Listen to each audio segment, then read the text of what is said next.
Welcome into The Rundown, a daily podcast where we at CBN News bring you inside information about the stories we're working on. Today is Wednesday, April 7th, and I'm Caitlin Burke. Iran and the U.S. have agreed on a path aimed at restarting the Iranian nuclear deal. The plan is to synchronize Washington's lifting of sanctions and Iran's limiting of uranium enrichment. Coordinating and verifying all of this will take some time, since there's little to no trust between both sides. Meanwhile, this new development raises major concerns for Israel. CBN News Mideast Bureau Chief Chris Mitchell joins me now. Chris, it seems like the U.S. and Iran are making pretty good progress back towards a nuclear deal, but still have a long way to go. Where do things currently stand? Well, right now, the epicenter for this, the U.S., Iran getting back into the nuclear deal is Vienna right now. And you have 4 of the 5 member states that made the original deal back in 2015 meeting in Vienna. And on the sidelines, and apparently through mediators, the U.S. and Iran are beginning to work indirectly. And they have 2 working groups. One is going to try to see how they can lift sanctions that were imposed by the Trump administration.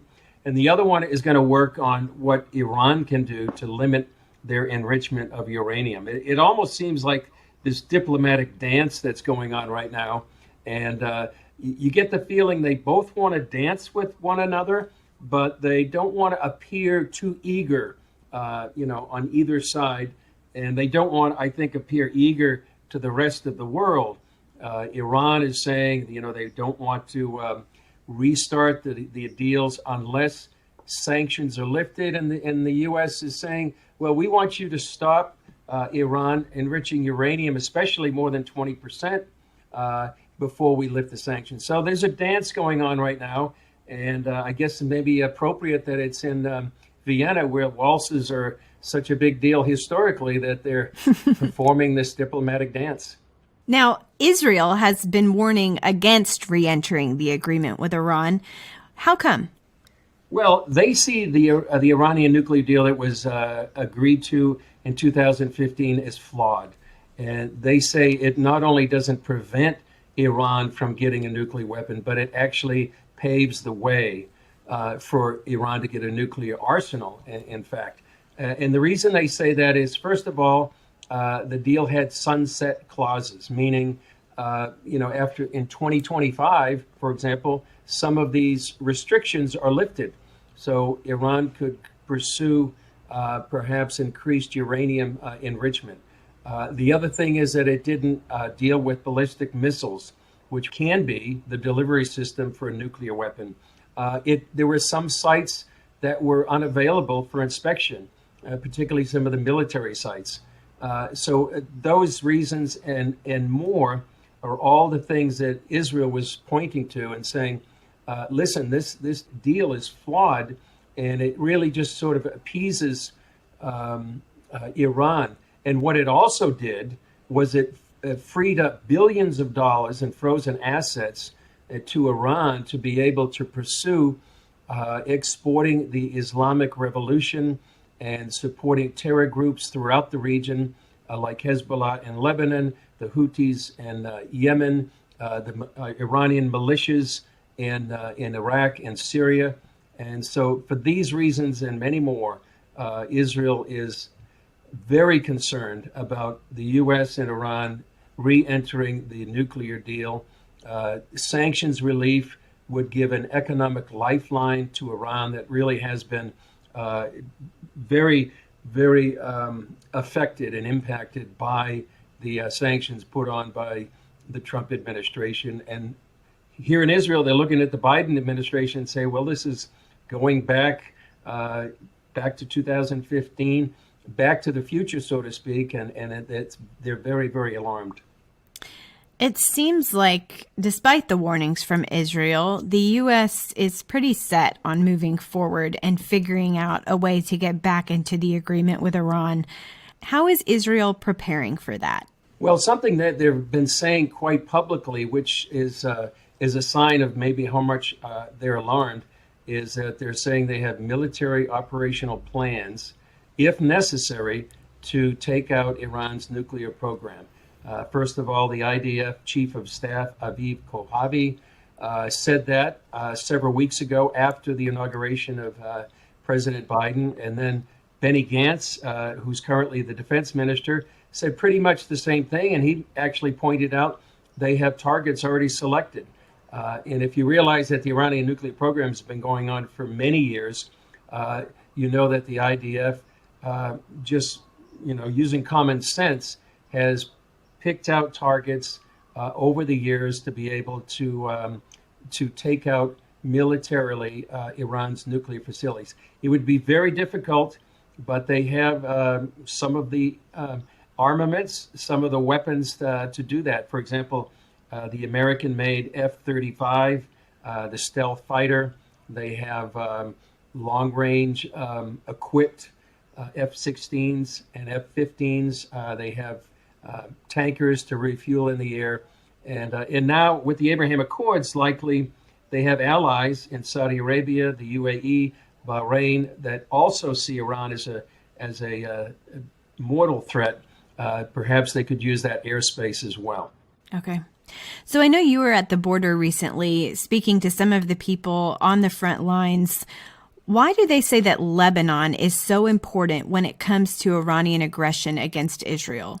Well, you know that if Israel did go ahead and strike Iran militarily, how would Iran react? Their number one weapon would be Hezbollah on Israel's northern border inside Lebanon. And over the years, Hezbollah has equipped its forces with as many as 150,000 rockets and missiles, according to many estimates, that could literally shut Israel down.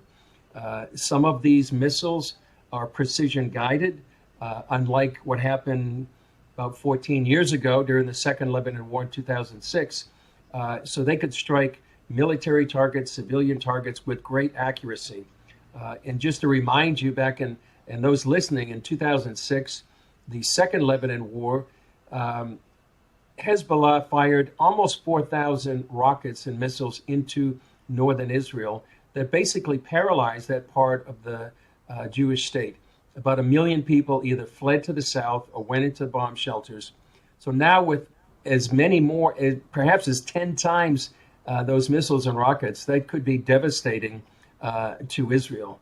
And that's why many, and I think not only the current IDF chief of staff, but the ones preceding him, said that the next war, Israel will respond with devastating force inside Lebanon. And they have warned civilian people to just get out of the way because they don't want a repeat of what happened in 2006 in 2021 or beyond. What tactics has Israel learned that Hezbollah is using as it prepares for future attacks against Israel? Well, the main tactic that Hezbollah has done is embedding itself in the civilian population in Lebanon. For example, if you go up to the Lebanese border, you would very rarely see a Hezbollah fighter in military garb. You'll see civilians, but you won't know if they're part of Hezbollah or not. And many of these missile installations are not in military places. They're in homes. They're in schools. They could be even in hospitals. In fact, the IDF has a target list of literally thousands of these places within South Lebanon. So one of the major tactics that Hezbollah uses is just being like a civilian camouflage. It's really hard to see, how densely they are embedded in the civilian population. Another tactic that we've been able to see up close and personal is terror tunnels. The IDF has discovered at least 6 tunnels from inside Lebanon across the Israeli border. Those are designed to bring in, dozens of special forces and commandos to raid Israeli towns and villages on the border there. So that's another way they would try in any future war to come against Israel. What could trigger that next war? Well, it's almost as if you see like a train wreck in slow motion right now, at least from an Israeli point of view. They look at what's happening in Vienna, they look at this diplomatic dance, and they saying, well, it looks like Iran and the U.S. and those other nations are going to re-enter a nuclear deal that would allow Iran to get a nuclear weapon or an arsenal, not just one nuclear weapon, but many. So they're watching this diplomatic dance going on, and they know that represents an existential threat to Israel. In fact, that's exactly what Prime Minister Netanyahu said just yesterday. So they won't let that happen. They won't let any neighbor have the nuclear weapons to be able to exterminate the Jewish people. In fact, they call that the Bagan Doctrine. You may remember back in 1981, then Prime Minister Bagan destroyed a nuclear reactor inside Iraq that Saddam Hussein was building.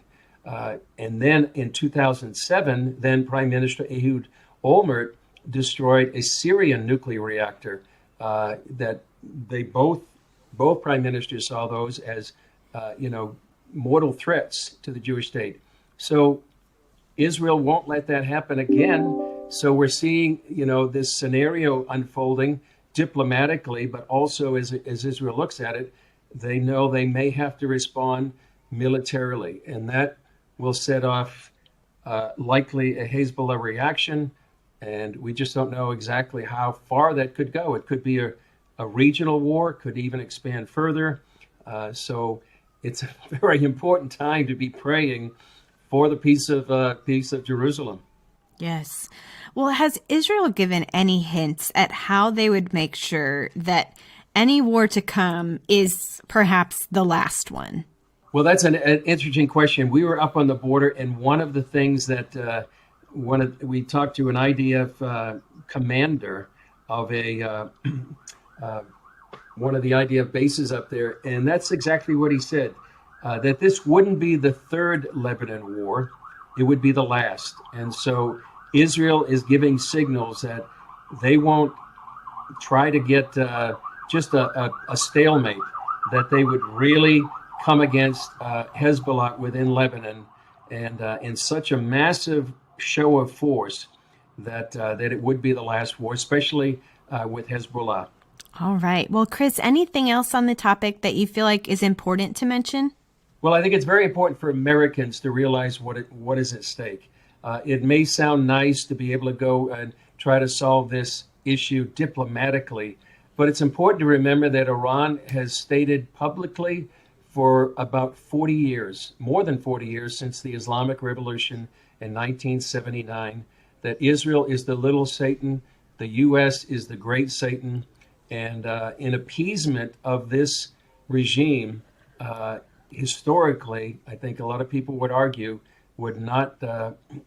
does not make sense, and it wouldn't succeed. And that by appeasing Iran, you're only giving them more fuel, you're giving them more finances, more resources in order to export their revolution here in the region and possibly pose an existential threat to the Jewish people. So it's very important to be aware of what's going on and to be praying for what's going on, and where appropriate, speak up to your representatives to whatever they can, whatever influence they can have. But I think prayer would be perhaps the most important thing right now for the peace of Jerusalem and protection over Israel, not only Israel, but also for its allies here in the region after the Abraham Accords with the UAE, Bahrain, and other Sunni Arab nations here in the region. Well, guys, definitely be praying. And you can find Chris's interview with IDF at the border and some other stories about what's going on with Iran on today's 700 Club. And of course, you can always find those on our website, CBN News, as well. And be sure to check out Jerusalem Dateline. That airs on Fridays. Chris, what can we expect for this week? Well, we'll have an update on what's happening on the elections here in Israel. Just yesterday, President Reuven Rivlin gave the ability, or decided to give Israeli Prime Minister Benjamin Netanyahu the first opportunity to form a coalition government. We'll have a story by George Thomas, our colleague, about Iran and China that are actually went into a multi-year, multi-billion-dollar agreement that just increases the influence of China in the region and gives them an economic lifeline as well. So we'll have that, and also a story about the Holocaust. Thursday is Holocaust Remembrance Day, so it'll be a way to remember the 6 million Jews who died in the Holocaust, and remember that saying, never again. Well, guys, you can find Jerusalem Dateline on our website under the Shows tab, and you can watch it on the CBN News Channel. Chris, thanks so much for coming on. Great to be with you, Caitlin. CBN News provides a faith-based perspective on the most important stories of the day. But it takes time, hard work, and resources. Will you help us continue to be a voice for truth in the media? Visit cbnnews.com/give now. And thanks for listening. Some other headlines we're following today. The U.S. has ruled out requiring Americans to carry a vaccination passport.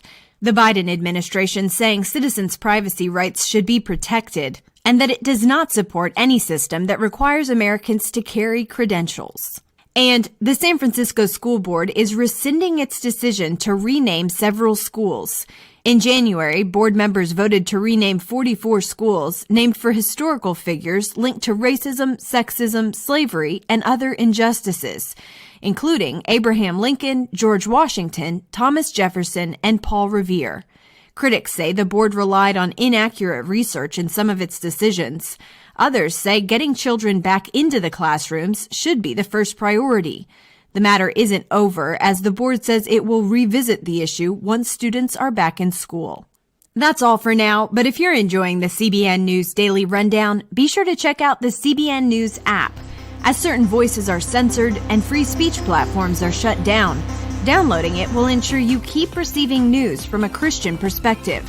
I'll meet you back here tomorrow with more of the top stories and behind-the-scenes insight into how we're covering them.